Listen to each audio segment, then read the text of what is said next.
La importancia de la palabra. Se trata de hablar y tener esa capacidad, ese ejercicio de escucha de lo que estamos diciendo.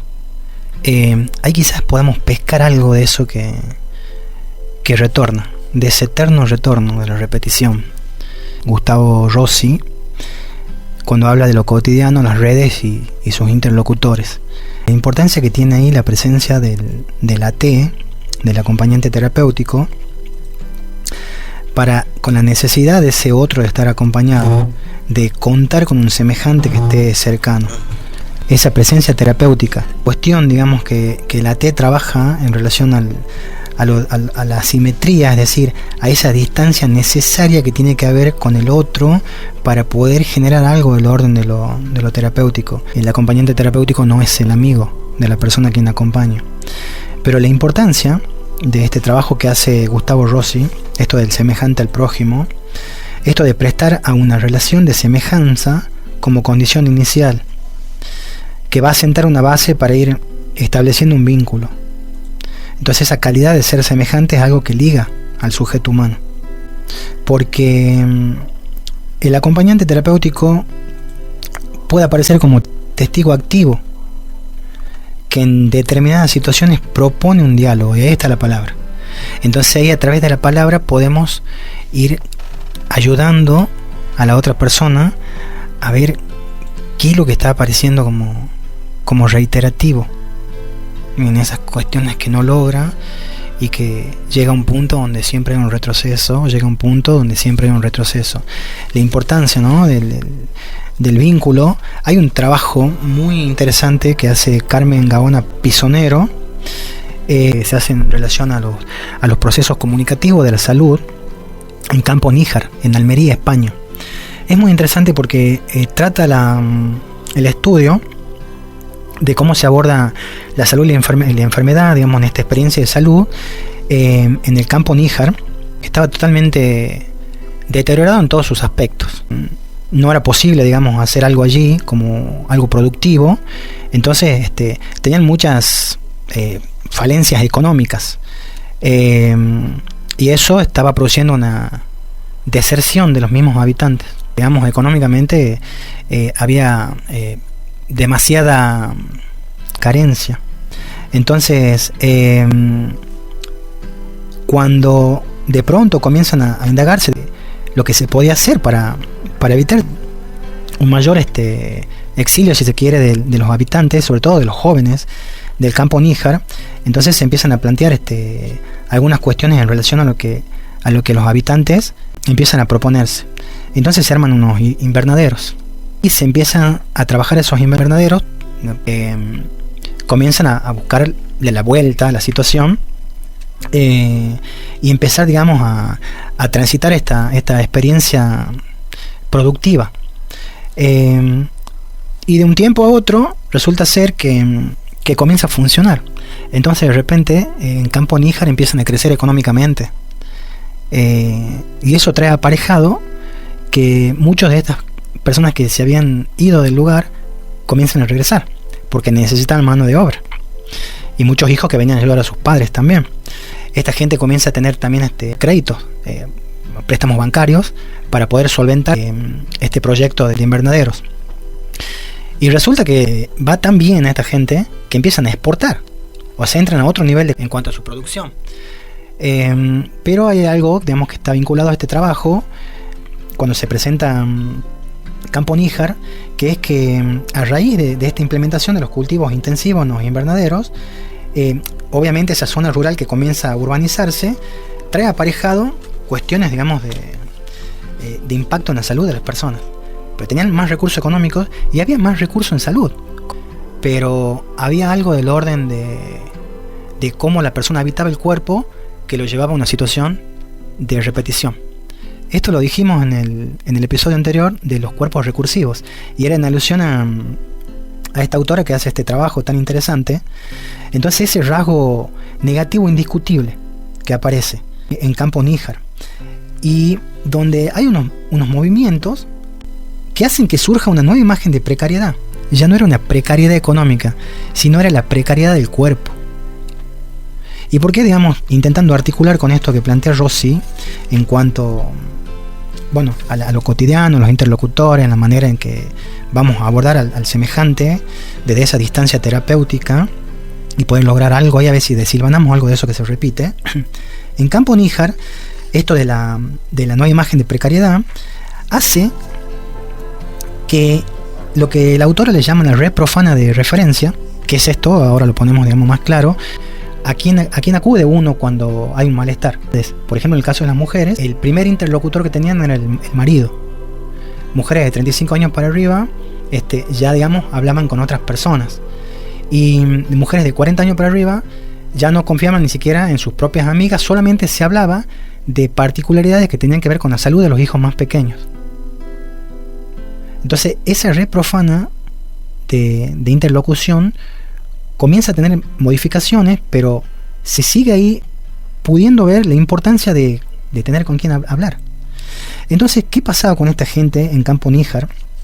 Dice la autora, sino que la enfermedad es lo que imposibilita ir a trabajar en los invernaderos. El cuerpo recursivo, el cuerpo como recurso, o sea, no era el problema estar enfermo. El problema era que la enfermedad no les permita ir a cumplir con el trabajo. O sea, la gente no empieza ni siquiera a permitirse la posibilidad de poder estar enfermo. Y entra en ese circuito repetitivo de precariedad, como dice el autor. Ya no una precariedad económica, sino una precariedad de poner la salud en función a un malestar que empieza a aparecer. Y bueno, la principal información que debe de estar bien integrada en las representaciones sociales de la enfermedad en el Campo de Níjar vuelve a estar presente en la elección del recurso terapéutico. Eso me parece muy interesante, a estas valoraciones que uno va haciendo también en relación al curanderismo y bueno, todas estas cuestiones, digamos, que hacen a lo que uno pretende encontrar, digamos, en el exterior de uno como solución. Como constatación directa de que la salud puede, o muchas veces debe esperar ante las necesidades de la tierra y de los invernaderos. Es decir, se priorizaba como necesario el trabajo que había que hacer y no esta posibilidad, digamos, de permitirse un reposo ante una situación de salud. Y eso también, ¿no? De esta dinámica de entender que uno no está enfermo para siempre y tampoco, digamos, está sano para siempre. Pero esto que se acreditaba en ese tiempo social en Campo Níjar, que marca un momento ya, digamos, específico de la modernidad, en que los ritmos acelerados de lo cotidiano difícilmente pueden ser controlados. Entonces, estamos hablando del 90, 2000, 2010, 2020, o sea, pasaron 35 años y hoy continuamos hablando de lo acelerado en lo cotidiano. O sea que también, desde una perspectiva de lo social, hay algo que se reitera. ¿O acaso no decimos los argentinos que nuestro país es cíclico y siempre hay crisis cada tanto tiempo? Entonces, hay algo siempre que se repite. Y bueno, para, digo, el tiempo y este como principal sujeto controlador, el tiempo, ¿no? No poder permitirse un reposo porque el cuerpo no está de la mejor manera para ir al trabajo. Pero la gente se veía obligada porque había préstamos, tenían que pagar préstamos. ¿Qué tanto parecido a la actualidad? Entonces ahí también la cuestión de bueno, de cómo esos invernaderos de Campo Níjar uno pueda pensar esta cuestión de la repetición. Muchas veces pareciera ser que el cambio de escenario de este caso de haber pasado de una precariedad económica a una precariedad de salud, pareciera ser que eso uno no lo puede detectar, pero claramente que sí, si hay un interlocutor, digamos, con quien trabajar esas cosas. Pero ¿cuál es la repetición? Más allá de hay un movimiento en la escena, es lo precario. O sea, ya no hay precariedad económica, pero la gente estaba enferma y no se daba el tiempo para recuperarse. Entonces, esa constancia de poner el cuerpo como el cuerpo recursivo, como dice la autora. Y eso me parece que esa necesidad de conservar la salud como si fuese un capital. No se la conserva como un anhelo, como un deseo que aparezca y hacer algo en función a, no, yo deseo estar coherentemente con mi cuerpo y con mi mente de esta manera y llevo adelante esta meta para lograr eso. Acá era, digamos, como un capital que, o sea, era una obligación estar de determinada manera para poder, digamos, cumplir con esas prioridades que estaban circundando en función a los préstamos bancarios, a un emprendimiento productivo, digamos, de que tenía cada familia, y a que si eso no se elaboraba, no se, digamos, hacía frente a las cuestiones de pagar una deuda, por ejemplo. Y bueno, eso lo pienso hoy también, cómo se repite, y a partir de eso, que podamos pensar estas situaciones hoy en día en lo cotidiano, y la importancia, como dice Gustavo Rossi, de un interlocutor, de alguien que esté cerca, que ayude a desilvanar eso que no podemos desilvanar, que es un puente para la llegada tal vez a una psicoterapia y poder trabajar eso que uno siente como tope, eso que no podemos atravesar por nosotros mismos, y que necesitamos de ese interlocutor que nos colabore para desilvanar eso que se repite, que genera freno, que se va a continuar repitiendo, pero de una manera que sea favorable a lo que uno quiere lograr. Vos fíjate, Ale, hay una cuestión importante en cómo el propio caos te influye, ¿no? Porque primero vos tenés en la experiencia esta que relataba, un pueblo que intenta ordenar ese caos de que le provocaba la repetición a través de un orden, por así decírtelo, de trabajo, buscar estrategias de supervivencia, evitar la migración quizás de sus jóvenes, buscar que la comunidad prospere al fin de cuentas, digamos. Pero han perdido quizás ahí la relevancia de lo que era irse a los extremos, digamos, de irse al extremo de decir, replicar otra repetición que lo afectaba de otro tipo de manera.